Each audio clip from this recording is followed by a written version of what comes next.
பரபரப்பு இன்னும் குறையாம போய் கொண்டிருக்குது. விஜய் ஆட்சி தொடங்கி அவர் டிஃபன் பாக்ஸில் கொண்டாடுற வரைக்கும் செய்திகள் வெளியே வந்துட்டு இருக்குது. டிஃபனே கொண்டாந்து அவரோட டேபிளில் உட்காந்து காமராஜர் அந்த காலத்தில் அப்படி பண்ணார் அப்படிங்கிறது ஒரு செய்தி கேள்விப்பட்டிருக்கோம். அந்த மாதிரி இப்போ வந்து டிஃபன் பாக்ஸில் கொண்டு வந்து வச்சு அவர் அங்கேயே டேபிள்லேயே உட்காந்து சாப்பிட்டு அடுத்த வேலையை வேகமாக பண்ணி கொண்டிருக்காரு. இது வந்து உலகம் முழுவதும் பரபரப்பாக பார்த்து கொண்டிருக்கிறது. இன்னைக்கு வந்து லண்டன்ல இருந்து மிக முக்கியமான எம்பியா இருக்கக்கூடிய மிக முக்கியமான நபர்கள் வந்து அவருக்கு ஆதரவாக நாங்களும் சேர்ந்து இவங்களோட பண்ணுவோம் அப்படிங்கிற லெட்டர்ஸ் எல்லாம் கொடுத்துருக்காங்க.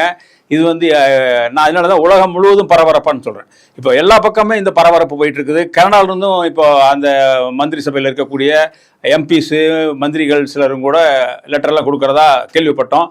அதுவும் வரப்போகுது. இந்த மாதிரி ஒவ்வொரு இடத்துலையும் வந்து விஜயோட தாக்கம் வந்து மிகப்பெரிய அளவில் இருக்கு. ஆனால் தமிழ்நாட்டில் நீங்கள் தேர்தலுக்கு முன்னாடி அவர் வருவாரா அப்படின்னு கேட்டப்போ சில பாண்டேக்கள் வந்து சொன்னாங்க 10 கூட வாங்க மாட்டார் அப்படின்னாங்க.